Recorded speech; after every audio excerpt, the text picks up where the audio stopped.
Hello and welcome to this week's angling vlog. This week you join me back out on the banks of the beautiful River Weaver and we're in search of silvers. So it's about 10 o'clock on a Sunday morning. I've got all the gear set up behind me. England are playing about 5 o'clock in the last 16 qualifier in the Euros, so we want to be back for that to wish the lads all the best. So we've got a few hours on the bank where hopefully we can get 1 or 2 fish on the bank. So you can see behind me plenty of grey sky. That warm weather from last week when we were on the 7 has most definitely gone, and thank you to everybody that left the lovely comments on the video with Joshua. It has given a bit of rain between 11 and 12 and then clear in the afternoon, but so those of you that wonder, I have got my coat with me for the second time, so yeah, hopefully we'll stay dry. Let's waste no time at all. Let's take a look at the setup and how we're going to approach it. So if you do enjoy the video, please leave it a like and subscribe down below, and if you want to leave a comment, I'll try my best to answer them.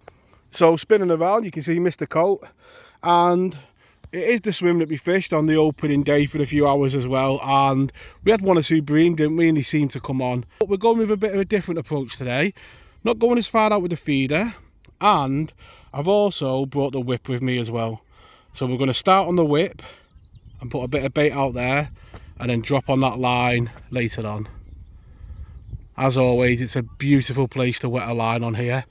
You can hear the buzzards calling in the distance. You know, the people just about to come through here on the horses. It's great to see everybody enjoying nature. So I'm not going too far out on the whip. I'm literally going at the end of the whip here, nice and close in. It is quite deep. There isn't loads of flow. So,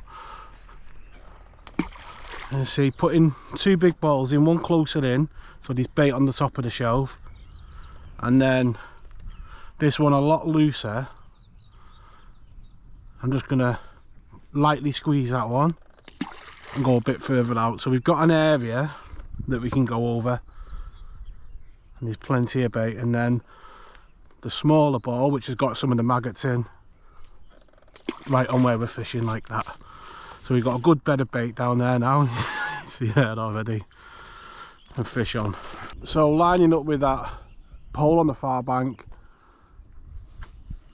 you see the rain's coming down already. You see there, we're not going as far over, but you just watch the tip. That's on a 40 gram feeder, that. You can see there is a lot of depth, and it's the same further out. So just going the distance that I would normally go on the other stretches, really. And with this, I'm just trying to get a bit of bait out there for when we start. I'm going to start off down here. Just now it's just about getting a bit of bait out there for when we go over it.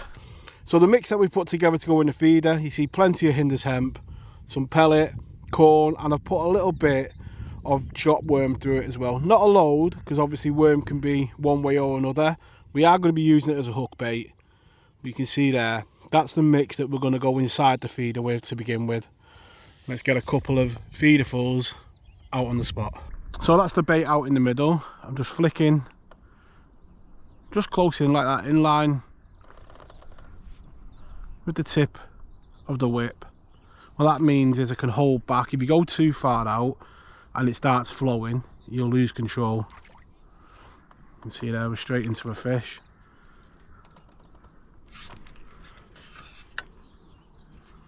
That's a little chub. I am being quite crude with these tactics. I am using a size 10 hook and double maggot because I am planning on using a bigger hook bait. I'm just laying that rig over where I put that ground bait and that bait in. Every put in, just feeding some of that hemp over that area as well. It's all downstream of the peg because I don't want the fish to come up above me. There isn't a load of flow. It's not like fishing the ribble or the 7. It's all going to get washed away. You are going over that ground bait. There we go, you can see there. And that's what we've been after. Straight away a skimmer. And that quality on the whip is what we're after. Obviously we can't swing them in. And there we go, that's the first proper fish of the day. And good to get these close in over that ground bait. You've come straight in over the top of it. On a double maggot on a size 10 hook. Shows you don't have to be, you know, light on this venue. But if we can get a number of them, we'll have a very nice net. You see there, that was a decent fish then. I don't know what it was, but it was a decent fish close in. So I'm not getting much of a response there to the actual, to the worm, which is strange. There we go, he talked that one up. Little tiny perch. I was about to say, from the lots of small perch that I know are on here, he's a tiny little perch. There we go. Just holding back over that ground bait. That's a lovely roach, that. And there we go, a lovely plump river weaver roach just coming over that ground bait and that hemp. And they are the stamp that you want to be getting regular. You want to do a nice net. So you can just see now how the pace of the river has picked up. It is flowing now a bit like a, you know, a normal river, and that's what you've got to be prepared for. You see the fish don't seem to mind, getting plenty of bites, but the flow does change a lot on the weaver. So again, flicking out, we've got that heavy olivet straight to the bottom, holding back so it goes over our bait, feeding that hemp, and we're holding that float back over the top of it all. You just edge that bait through a lot slower than the pace of the river, so we're right over the top of that ground bait.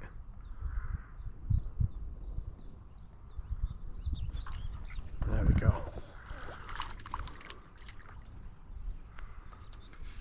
And it's all about at this stage just working out how they want it. Do they want it going through the peg, holding back hard, or just edging through? And at the moment, it's just edging it through slowly. So on this inside line, I am going to start just feeding every so often a nugget of ground bait like that. I feel like we're putting enough particles in on top for there to be bait on the bottom. I just want to make sure that there's that ground bait content in there as well. And there we go. To the first proper fish. So we've hooked into one of those proper bream on the whip, close in, coming over that ground bait. And over the years fishing the whip, had some lovely battles with fish. Some of them you just can't win. When Mr. Carp comes around, he just snaps you. But on the river, some great fun. It's a hard fighting bream. Whoever says they don't fight, try and catch one on a whip. And in recent weeks we've had some right battles with barbel, but that was just as enjoyable. A 5 metre whip, and look at that for the lovely bronze bream. Great fun. Since that bream we've had a few more roach, but it has been a bit quiet. And put a bit more bait down there. Just have a look over that feeder line just to see if it's attracted anything in. No, I'm not feeling that at all. To not get any type of reaction there. It sounds quite drastic, but I'll have one more cast on it, and if we don't get any type of activity, I'm going to change the line to further over. So we're past that 12 o'clock window now, so it's hopefully going to get better, the weather. I've completely forgotten about that middle line. I put 5 feeders on that far bank and then just left it and had to go down here, and a few small roach and that, but you see there the difference straight away. Nothing down the middle. The first cast over there, it's gone round straight away. Only a small fish, but it just shows a difference. And a chublet. Guess that just shows the difference in, you know, where the fish want to be.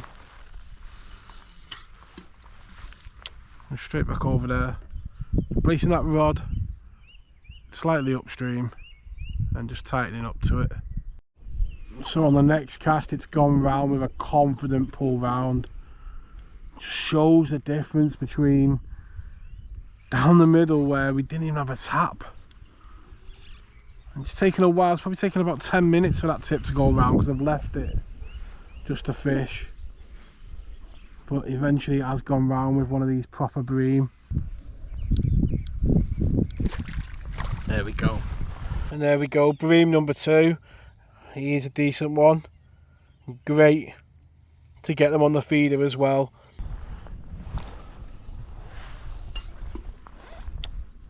straight back over there. Just going to tighten that feed up a little bit.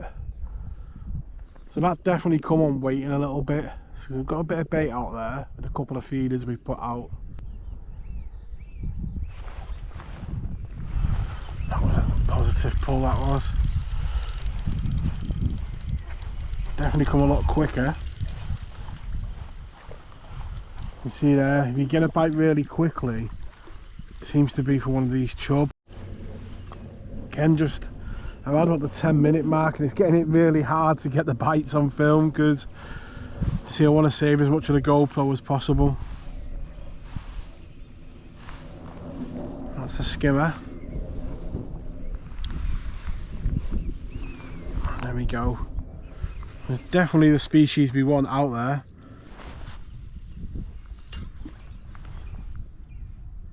The activity on the tip isn't instant.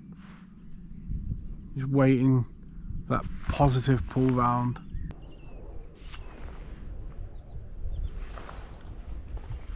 You see there the difference, that positive just bite, it's just different than them chub bites. Just pulls round nice and gently. Just an altogether better bite. I'm probably making a fool of me and be a chub. I don't think so. It's a skimmer. I'm just going to keep on just dropping in all of that ground bait as well. So obviously I want to go back on that in a bit and see he's out there, and you see there now another bream, and definitely coming quicker than the 10 minutes we were waiting. Hopefully it means there's a shoal out there.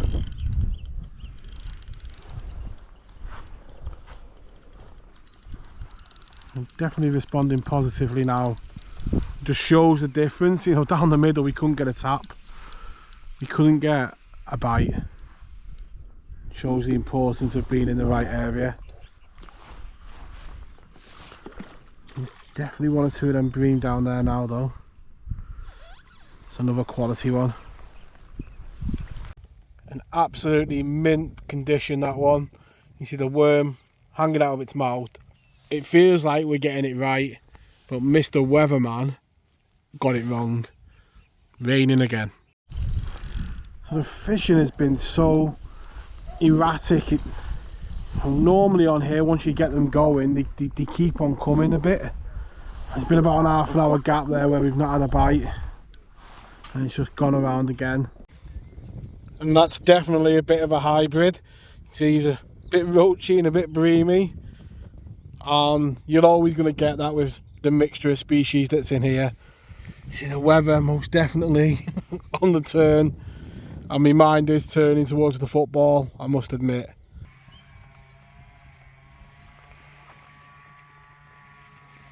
And there we go, another bream, and a quality one as well. Last year and this year been a bit different, but still you can't complain with the fishing we've had. Quality bream, we've had a few of them.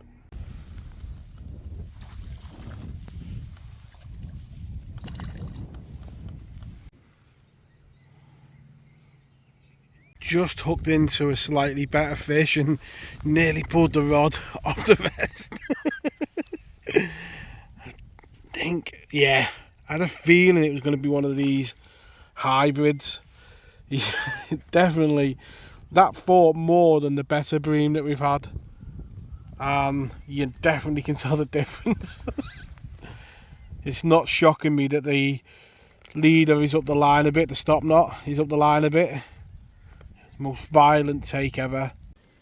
He's definitely got a bit of hybrid in him. That was a great bite, that was, on the tip. Again, waiting a while for the bite, and then they seem to be there. And it's coming towards the end of the session now.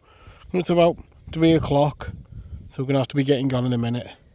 Well, I've thoroughly enjoyed today. When it's difficult, sometimes it's enjoyable, and you learn a lot more than when that tip just keeps going round every single time. But the session does come to an end there now, and as you can see on the screen now, we've had an excellent day's fishing, plenty of quality and plenty of bites. Quite clear that the river this year compared to last year is very different. Hopefully when we get a bit of rain, those bream will really come on the feed. What that means is when you're getting 100+ pound bags of bream like last year, it can mean that you lose sight of what is a good day's fishing, and that net there is a thoroughly enjoyable day's fishing. And sometimes when you've had good years previous, you can lose sight of that. But proper made up. I'm heading home now to hopefully see England qualify for the next round. All that remains is for me to wish us all tight lines in your own fishing, and we'll catch you all next week. Tight lines.